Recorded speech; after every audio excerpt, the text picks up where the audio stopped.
চকু মুদি আছে নেকি? আদিবাসী জাতিটোৰ ভাষা সংস্কৃতিক গালি দিছে, লাত মাৰিছে, আপোনালোকে ক'ত চকু মুদি আছে? আজাদ জিন্দাবাদ, আজাদ জিন্দাবাদ। ইয়াৰ পিছতো যদি কোনোবাই প্ৰদীপ নাথ ছাৰৰ বিৰুদ্ধে কিবা বিৰূপ মন্তব্য আগবঢ়ায়, তেখেতক আমি আদিবাসী জনগোষ্ঠী হিচাপত কেতিয়াও ক্ষমা নকৰো। আৰু যিসকল ব্যক্তিয়ে কুলি চৰাইৰ দৰে কাউৰীৰ বাহত আহি কণী পাৰিব, পোৱালি ওলোৱাৰ পিছত উৰি গৈ নিজৰ ভাষা ক'ব, তেনেকুৱা লিডাৰ আমাক নালাগে। নিজৰ কুৰ্চীটো বচাবৰ কাৰণে এই কংগ্ৰেছৰ সময়ত কংগ্ৰেছ চৰকাৰৰ পিছে পিছে, বৰ্তমান বিজেপি চৰকাৰৰ পিছে পিছে মাত্ৰ কাঠ পুতলা হৈ ঘূৰি আছে।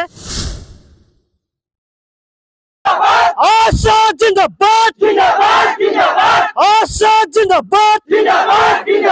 ইয়াৰ পিছতো যদি কোনোবাই প্ৰদীপ নাথ ছাৰৰ বিৰুদ্ধে কিবা বিৰূপ মন্তব্য আগবঢ়ায়, তেখেতক আমি আদিবাসী জনগোষ্ঠী হিচাপত কেতিয়াও ক্ষমা নকৰো। আৰু যিসকল ব্যক্তিয়ে কুলি চৰাইৰ দৰে কাউৰীৰ বাহত আহি কণী পাৰিব, পোৱালি ওলোৱাৰ পিছত উৰি গৈ নিজৰ ভাষা ক'ব, তেনেকুৱা লিডাৰ আমাক নালাগে। তেনেকুৱা লিডাৰক আমি গৰিহণা দিছো আদিবাসী জাতিৰ ফালৰ পৰা। তেনেকুৱা জাতিৰ নেতা আমাক নালাগে। আৰু যিসকল নেতাই নিজকে চাহ জনগোষ্ঠী বুলি স্বীকৃতি দি চাহ জনগোষ্ঠী ষ্টুডেণ্ট ইউনিয়নৰ মজিয়াৰ পৰা নিজে ৰজাঘৰীয়া হৈছে, তেখেতসকলৰ কাণত কলা হ'ল, শুনি নাপায়, চকু অন্ধ হ'ল, দেখি নাপায়। তেখেতসকলে নিজৰ কুৰ্চীটো বচাবৰ কাৰণে এই কংগ্ৰেছৰ সময়ত কংগ্ৰেছ চৰকাৰৰ পিছে পিছে, বৰ্তমান বিজেপি চৰকাৰৰ পিছে পিছে মাত্ৰ কাঠ পুতলা হৈ ঘূৰি আছে। তেনেকুৱা ভণ্ড নেতাসকলক আমাৰ আদিবাসী জনগোষ্ঠীটোৰ ফালৰ পৰা ধিক্কাৰ দিছো। এনেকুৱা নেতা যাতে পুনৰবাৰ আমাৰ জাতিটোত জন্ম নাপায়, আমি ধিক্কাৰ জনাইছো। আৰু মই অসমত বসবাস কৰা বিভিন্ন জাতি জনগোষ্ঠীৰ বয়োজ্যেষ্ঠ শিক্ষিত বুৰঞ্জীবিদসকলকো মই অনুৰোধ জনাইছো, আপোনালোকে সকলোৱে জানে আদিবাসী জাতিটো সৃষ্টি কৰ পৰা হ'ল, বুৰঞ্জী কি। আজি আমাক অসমত চাহ জনগোষ্ঠী বুলি সজালে আমি কেতিয়াও মানি নলওঁ। বৰ্তমান আমাৰ ভাৰতবৰ্ষৰ আটাইতকৈ সন্মান থকা স্থানটো দখল কৰা নেতাগৰাকীয়ে হৈছে আমাৰ শ্ৰদ্ধাৰ দ্ৰৌপদী মুৰ্মু।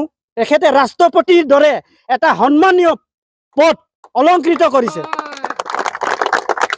ভাৰতবৰ্ষৰ এছটিৰ পৰিক্ৰমা মন্ত্ৰী, এছটি মন্ত্ৰী কোন হয়? অৰ্জুন মুণ্ডা।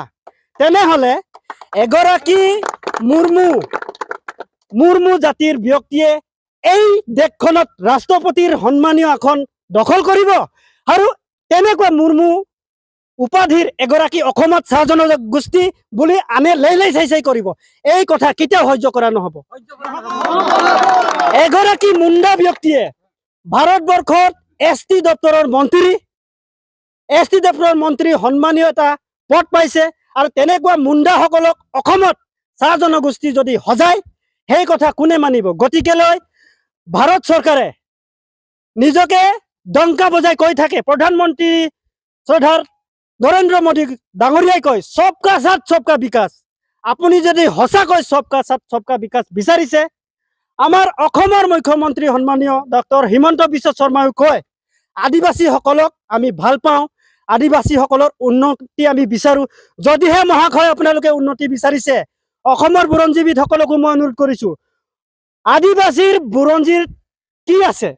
আজি আদিবাসীৰ জাতিগত প্ৰমাণ পত্ৰ আমাক চাহ জনজাতি বুলি দিলে আমি কেতিয়াও মানি নলওঁ। আমাক এছটি দিব লাগিব, লগতে আদিবাসী উইথ মুণ্ডা, উৰাও, চাওতাল, খাৰিয়া ৰূপে আমাক দিব লাগে।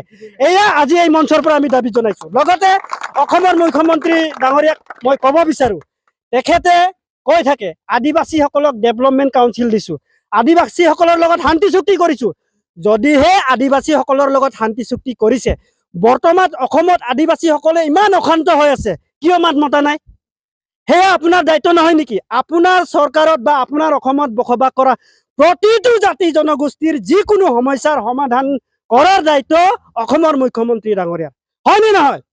যদিহে হয়, আমি আশা কৰো অকল আদিবাসী জাতিটোক শান্তি চুক্তি দি, ডেভেলপমেণ্ট কাউন্সিল দি ইয়াতে আপোনালোকে দুখ সামৰিলে নহ'ব। যদিহে অন্তৰৰ পৰা জাতিটোক আগবঢ়া বিচাৰে তেনেহ'লে এই জাতিটোৰ বৰ্তমান যি খোৱা কমৰা লাগি আছে এইটো আপোনালোকে নিৰ্মূল কৰিব লাগিব আৰু আদিবাসী জাতিটোক কোনোবাই গালি দিছে, ভাষাটোক তুচ্ছ তাচ্ছিল্য কৰিছে। আপুনিয়ে নিজে কয় অসমত বসবাস কৰা প্ৰতিটো জাতিৰ ভাষা সংস্কৃতি সাজ পোছাক ৰক্ষণাবেক্ষণা কৰাটো বিজেপি চৰকাৰ অসম চৰকাৰৰ দায়িত্ব। তেনেহ'লে আপোনালোকে চকু মুদি আছে নেকি? আদিবাসী জাতিটোৰ ভাষা সংস্কৃতিক গালি দিছে, লাট মাৰিছে, আপোনালোকে ক'ত চকু মুদি আছে? চকু মেলক আৰু এই আদিবাসী জাতিটোক যদি সঁচাকৈ ডেভেলপমেণ্ট কৰিব বিচাৰিছে, এই আদিবাসী জাতিৰ ভাষাটোক যিসকলে গালি দিছে, সংস্কৃতিক যিসকলে হেৰুৱাব বিচাৰিছে, ভাষাটোক যিসকলে লুপ্ত কৰিব বিচাৰিছে, সেইসকলক আপোনালোকে এৰেষ্ট কৰক, শাস্তি প্ৰদান কৰক আৰু আমাৰ জাতিটোক আগবাঢ়ি যাবৰ কাৰণে যি প্ৰয়োজন সেইখিনিত আপোনালোকে আমাৰ লগত খোজত খোজ মিলাই আহক। আৰু আমাৰ জাতিটোক আগবঢ়াবলৈ হ'লে আমাৰ জাতিটোক ST দিব লাগিব, সেয়া আমাৰ দাবী। লগতে আমাৰ আইডেণ্টিটি চাহ জনজাতি কোনো কাৰণতে হ'বই নোৱাৰে। বিশ্বত কোনো দেশত চাহ জনজাতি মানুহ নাই আৰু চাহ জনজাতি হ'বলৈ হ'লে পূৰ্বপুৰুষ লাগিব। পূৰ্বপুৰুষ নোহোৱাকৈ গাহৰি নোহোৱাকৈ গাহৰি পোৱালি হ'ব নোৱাৰে, ছাগলী নোহোৱাকৈ ছাগলী পোৱালি হ'ব নোৱাৰে। ঠিক তেনেকৈ অসমত ৰাজনীতিক হেঁচা দি কিনি আমাক চাহ জনজাতি কৰিছে, এই চাহ জনজাতি উঠাই লওক। মুখ্যমন্ত্ৰী ইতিমধ্যেই কৈছে আপোনালোকে কি নামাকৰণৰে বিচাৰে সেয়া আমি দিবলৈ ৰাজি আছোঁ। কিন্তু আমাৰ জাতিৰ এই ভণ্ড নেতাসকলে নিজৰ কুৰ্চি বচাবৰ কাৰণে চাহ জনজাতি কৈ আছে। বন্ধুসকল, এতিয়া চকু মেলিবলৈ হ'ল, ডিমাকত যিখিনি ঘিউ আছে সেইখিনি কামত লগাবলৈ হ'ল। গতিকে কামত লগাওক আৰু জাতিটোৰ হকে যদি সঁচাকৈ কাম কৰিব বিচাৰিছে আহক, একলগ হৈ জাতিৰ ডেভেলপমেণ্টৰ কাৰণে কাম কৰিম। ভাষা বচাম, সাজ পোছাক বচাম, নিজৰ পৰম্পৰা বচাম। নিজৰ জাতিটোকে গালি দি কিনি কোনে নিজৰ জাতিটোক উন্নতি কৰিব পাৰে? সেয়া আমাৰ প্ৰশ্ন। আৰু সদৌ শেষত মই আমাৰ ঝুমুৰ সম্ৰাট সন্মানীয় দুলাল মানকীদেৱৰ কথাটো নাপাহৰোঁ, তেখেতে ক্ষমা বিচাৰিব লাগিব। আৰু আমাৰ জাতিটোৰ ওপৰত দাবী ধমকি দিয়া অন্য সংগঠনৰ নেতাসকলক সকীয়াই দিছোঁ, আপোনালোকে এই কাৰ্যসূচীৰ পৰা বিৰত ৰাখক। অন্যথা আপোনালোকে অনাগত দিনত নিজেই নিজৰ অভিশাপ পাব, নিজৰ ভৰিত নিজে কুঠাৰ মৰা হ'ব। নিজৰ পৰিচয়টোক ঢাকি খন্তেকীয়া কিবা এটা তৃপ্তিৰ কাৰণে নিজৰ পৰিচয় কেতিয়াও ঢাকি থ'ব নালাগে। এয়া কেতিয়াও মানি ল'ব নোৱাৰোঁ আমি। কিয়নো আমি একটা কথা, প্ৰদীপ নাথ ডাঙৰীয়াক বেয়া পোৱাটো, আদিবাসী পৰিচয়টোক বেয়া পোৱাৰ আঁৰত এটাই কথা আছে, আমি সকলোৱে জানো। আমি আজুখন চৰকাৰৰ দায়িত্ব। তেনেহ'লে আপোনালোকে চকু মুদি আছে নেকি? আদিবাসী জাতিটোৰ ভাষা সংস্কৃতিক গালি দিছে, লাট মাৰিছে, আপোনালোকে ক'ত চকু মুদি আছে? চকু মেলক আৰু এই আদিবাসী জাতিটোক যদি সঁচাকৈ ডেভেলপমেণ্ট কৰিব বিচাৰিছে, এই আদিবাসী জাতিৰ ভাষাটোক যিসকলে গালি দিছে, সংস্কৃতিক যিসকলে হেৰুৱাব বিচাৰিছে, ভাষাটোক যিসকলে লুপ্ত কৰিব বিচাৰিছে, সেইসকলক আপোনালোকে এৰেষ্ট কৰক, শাস্তি প্ৰদান কৰক আৰু আমাৰ জাতিটোক আগবাঢ়ি যাবৰ কাৰণে যি প্ৰয়োজন সেইখিনিত আপোনালোকে আমাৰ লগত খোজত খোজ মিলাই আহক। আৰু আমাৰ জাতিটোক আগবঢ়াবলৈ হ'লে আমাৰ জাতিটোক ST দিব লাগিব, সেয়া আমাৰ দাবী। লগতে আমাৰ আইডেণ্টিটি চাহ জনজাতি কোনো কাৰণতে হ'বই নোৱাৰে। বিশ্বত কোনো দেশত চাহ জনজাতি মানুহ নাই আৰু চাহ জনজাতি হ'বলৈ হ'লে পূৰ্বপুৰুষ লাগিব। পূৰ্বপুৰুষ নোহোৱাকৈ নোহোৱাকৈ গাহৰি পোৱালি হ'ব নোৱাৰে, ছাগলী নোহোৱাকৈ ছাগলী পোৱালি হ'ব নোৱাৰে। ঠিক তেনেকৈ অসমত ৰাজনীতিক হেঁচা দি কিনি আমাক চাহ জনজাতি কৰিছে, এই চাহ জনজাতি উঠাই লওক। মুখ্যমন্ত্ৰী ইতিমধ্যেই কৈছে আপোনালোকে কি নামাকৰণৰে বিচাৰে সেয়া আমি দিবলৈ ৰাজি আছোঁ। কিন্তু আমাৰ জাতিৰ এই ভণ্ড নেতাসকলে নিজৰ কুৰ্চি বচাবৰ কাৰণে চাহ জনজাতি কৈ আছে। বন্ধুসকল, এতিয়া চকু মেলিবলৈ হ'ল, ডিমাকত যিখিনি ঘিউ আছে সেইখিনি কামত লগাবলৈ হ'ল। গতিকে কামত লগাওক আৰু জাতিটোৰ হকে যদি সঁচাকৈ কাম কৰিব বিচাৰিছে আহক, একলগ হৈ জাতিৰ ডেভেলপমেণ্টৰ কাৰণে কাম কৰিম। ভাষা বচাম, সাজ পোছাক বচাম, নিজৰ পৰম্পৰা বচাম। নিজৰ জাতিটোকে গালি দি কিনি কোনে নিজৰ জাতিটোক উন্নতি কৰিব পাৰে? সেয়া আমাৰ প্ৰশ্ন। আৰু সদৌ শেষত মই আমাৰ ঝুমুৰ সম্ৰাট সন্মানীয় দুলাল মানকীদেৱৰ কথাটো নাপাহৰোঁ, তেখেতে ক্ষমা বিচাৰিব লাগিব। আৰু আমাৰ জাতিটোৰ ওপৰত দাবী ধমকি দিয়া অন্য সংগঠনৰ নেতাসকলক সকীয়াই দিছোঁ, আপোনালোকে এই কাৰ্যসূচীৰ পৰা বিৰত ৰাখক। অন্যথা আপোনালোকে অনাগত দিনত নিজেই নিজৰ অভিশাপ পাব, নিজৰ ভৰিত নিজে কুঠাৰ মৰা হ'ব। নিজৰ পৰিচয়টোক ঢাকি খন্তেকীয়া কিবা এটা তৃপ্তিৰ কাৰণে নিজৰ পৰিচয় কেতিয়াও ঢাকি থ'ব নালাগে।